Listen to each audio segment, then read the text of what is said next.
All right, here we're going to be learning about finding missing angles. So we're going to be using the angle relationships that we learned about to find a missing part that we need to know. First thing we need to do is identify the relationship. So we have those four words really. We have adjacent, vertical, complementary, supplementary.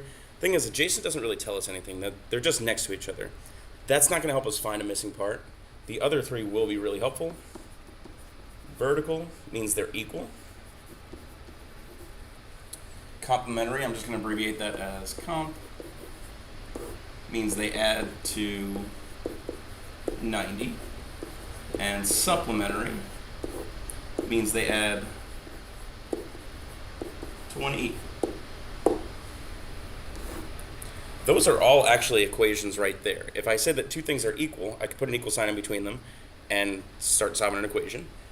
If I know that two things add up to 90, I can set them equal to 90 with a plus sign in between and start solving that equation. Same thing with supplementary. I could set them equal to 180 with a plus sign in between because I know they add up to that 180. And then I could start solving that equation. So the relationship is going to completely tell us how we're going to set up that equation. Based on one of those three relationships, we're going to set up a different equation. And sometimes step 3 is not even necessary. Sometimes we're just going to be solving for x, but sometimes we're going to need to plug that value back in and find the actual angle. And I'm going to show you what that looks like here. First thing we have to do is decide what our angle relationship is. So angles A and B, together, they form that perfect corner, which is called complementary. Those two angles add up to 90 degrees, so we can say that those two angles are complementary. So now I'm going to set up my equation. Based on them being complementary, that means they add up to 90. I'm going to write my equation. These two together add up to 90.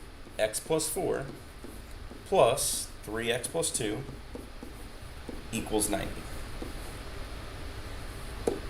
This plus this equals 90. That's what it means to be complementary. Now I'm going to solve that equation. So I'm going to combine like terms. That gives me 4x plus 6 equals 90. We'd subtract 6 from both sides and get 84 on the right and 4x on the left, and then divide by 4 to find that x is 21. So the value of x there is 21. There's some questions where that might be all you need to do. If it's just looking for x, we're done there. Sometimes we actually have to find that angle, so we know that x is 21. We're going to take that 21 and put it in place of that x. So instead of x there, I'm putting in 21. Instead of this x, I'm also putting in 21. I just figured out what that value was. And then I'm going to solve each of those. 21 plus 4 is just 25. And 3 times 21 plus 2, 3 times 21 is 63, plus 2 is 65. It's not a coincidence that these add up to 90. That plus that equals 90 because these are complementary angles.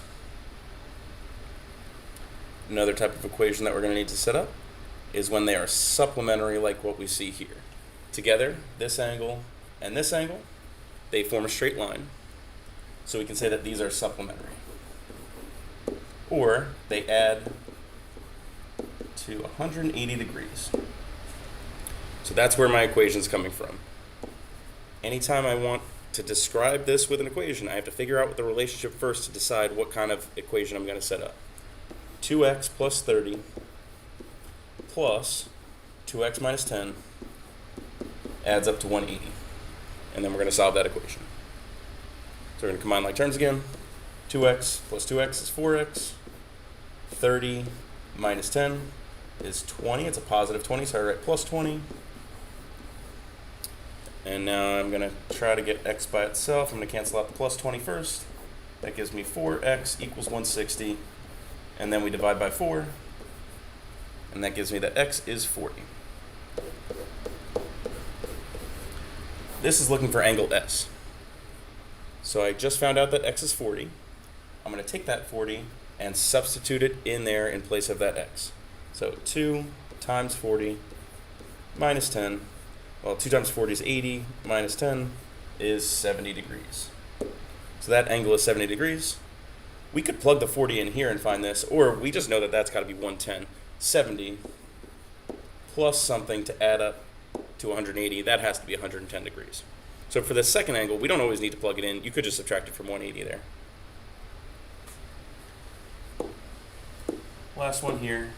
We have two angles that are directly across from each other. That angle and that angle are called vertical angles. They're directly across from each other, and we know that they're congruent or they're equal to each other. So we're really just going to put an equal sign directly in between them. I know that these two are the exact same angle. So 4x minus 14 has to equal 2x plus 7. They're vertical angles, which I know are equal angles. That's why that equation is just putting an equal sign in between them. Now I'm going to solve this. I want to get x by itself, so I have to get these x's together on one side. I'm going to subtract 2x from both sides to cancel out this positive 2x. This gives me 2x minus 14 equals 7. I'm going to add 14 to both sides, get 21 on the right side, and then divide by 2 to find out that x is 10 and a half. I want to find the measure of angle DBA. So this is a little bit weird because angle DBA is actually not one of the angles that's labeled here. It's this one. So what I'm thinking is that that angle plus this angle adds up to that straight line. So together, they're 180 degrees. So if I can figure out what this one is, then I can figure out the leftover part of that 180 degrees. So I'm going to take the x value, x equals 10.5, and I'm going to plug it in to that expression. 2 times 10.5 plus 7. That's 21 plus 7, or 28 degrees. So this angle is 28 degrees. You could have also plugged it into the other side. You would have found the exact same thing. This is also going to be 28 degrees. But I'm really looking for DBA. Sorry, I'm going to clean this up. If this is 28 degrees, and together this angle and this angle form that straight line, they have to add up to 180. So I'm going to do 180 minus 28 to find out that that has to be 152 degrees.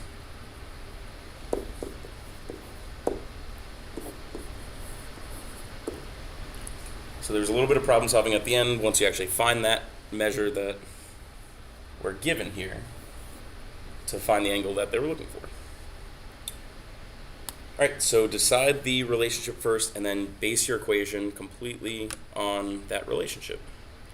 Hope this helps.